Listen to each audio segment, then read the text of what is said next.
London. When he emerged from St. Thomas's Hospital on Sunday, the first thing Prime Minister Boris Johnson did was thank the National Health Service for saving his life. He paid special tribute to his nurses, Jenny from New Zealand, and Louise from Portugal, two of the thousands of immigrants who serve in the NHS. "It's hard to find the words to express my debt," said the usually loquacious Johnson, pale and wan in a video clip, after days in the virus ward, where "it could have gone either way," he said. In Johnson's short speech on life and death, the 55-year-old Tory praised the NHS as powered by love. His tribute underlines how Britain's great socialist endeavour, a national health care system, free for all, has emerged as the most trusted and vital of institutions. Right now, the NHS nurse garners the kind of acclaim directed at New York City firefighters in the days after 9/11. A taxpayer-funded system for rationed care, born in the deprivation of 1948 post-war Britain, is holding this place together.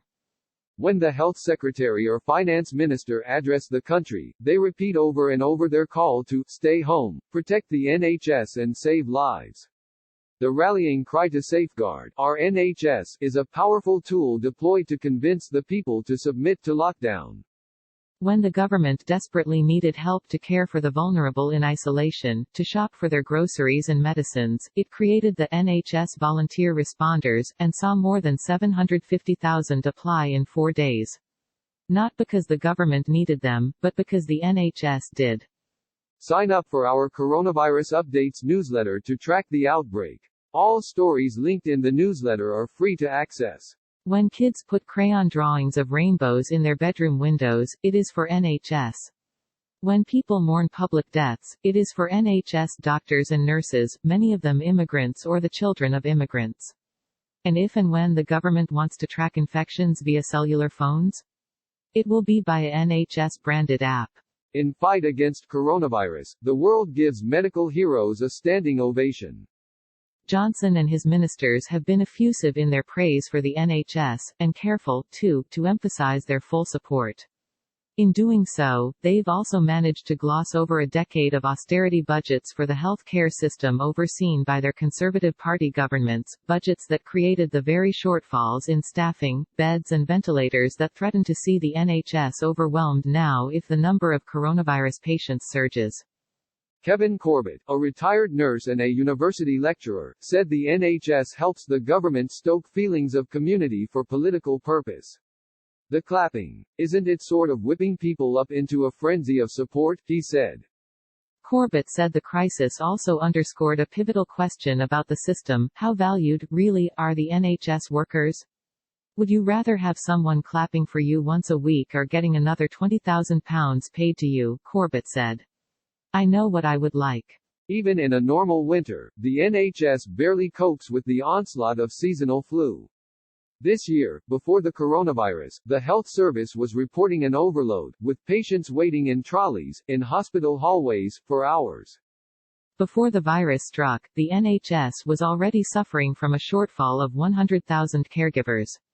Its nursing staff has been particularly taxed. As of 2018, there were 41,000 vacancies, according to an independent assessment. As the Conservatives pursued austerity, a budget-cutting campaign by the government since 2010, the NHS remained the largest employer in England, but was experiencing a steep drop in the number of doctors, according to the Nuffield Trust Research Group. Johnson campaigned on NHS investment, both ahead of the 2016 Brexit referendum and in the run-up to his landslide general election victory in December. The NHS is a very potent brand, said Julian Legrand, a professor of social policy at the London School of Economics. Unlike in the United States, where people can be distrusting of big hospitals and insurance companies, the NHS is viewed as an essentially altruistic, professionally driven organization, he said. During the pandemic, the British public has been shocked by reports of NHS nurses donning garbage bags as protective gowns, and hearing doctors plead for more personal protective equipment (PPE). Britain's Health Secretary, Matt Hancock, said the government is making a Herculean effort to import and distribute visors, gloves and gowns to frontline workers. But the British Medical Association reported that this effort is falling short.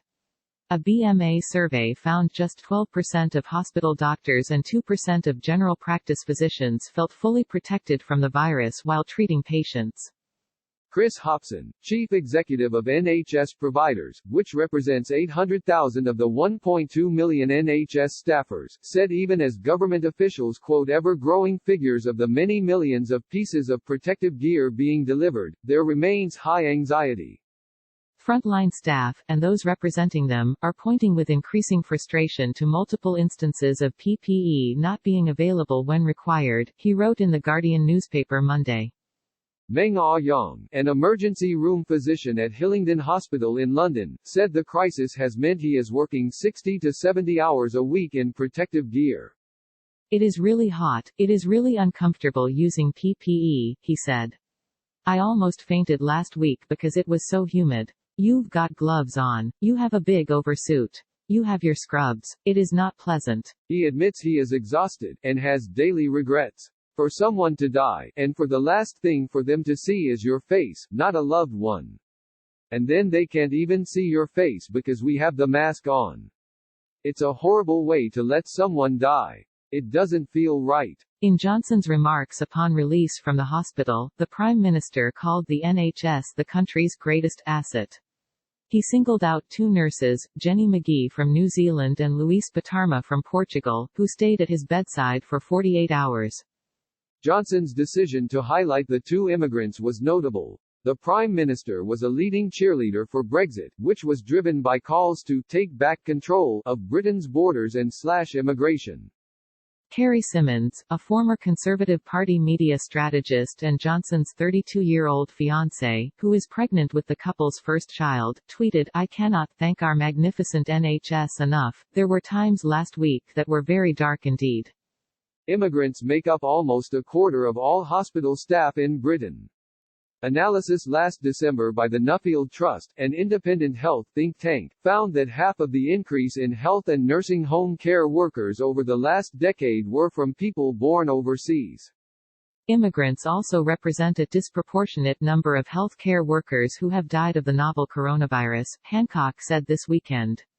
19 frontline NHS workers have died, including a retired village doctor from Syria, a midwife from Hong Kong, and a nurse from the Philippines whose Facebook profile showed him in a mask with the words, "I can't stay at home, I'm a health care worker." Chand Nagpal, chair of the British Medical Association, the main doctors' union, said that almost all of the doctors who have died have come from abroad. These statistics are stark and disturbing, Nagpal told the BBC on Monday. He said an investigation was needed. He has also said that staff have dangerously low levels of protective equipment. One doctor that raised concerns was Abdul Mabood Chowdhury. Last month he warned on social media about the shortages of protective equipment. Last week he died after losing a 2-week battle with the coronavirus. His son, Intizar Chowdhury, told the BBC he was glad protective equipment was now getting attention, because it pains me to say that my father is not the first and he is unfortunately not going to be the last NHS frontline worker to die. Before the coronavirus pandemic and his hospitalization, Johnson promised to give preference to foreign-born NHS doctors and nurses in a post-Brexit immigration scheme. And now, the government has announced it would extend visas for a year, at no charge, for 2,800 migrant doctors, nurses and paramedics whose visas were set to expire in October, 2 months before the scheduled end of the Brexit transition period. But a cross-party group of more than 60 lawmakers is pushing for Johnson to go further. They have called on the government to give foreign staff who work for the NHS, and their families, the right to stay in Britain indefinitely, as they believe that those who have put their lives at risk for our country are welcome to live in it. Today's coverage from Post correspondents around the world. Like Washington Post World on Facebook and stay updated on foreign news.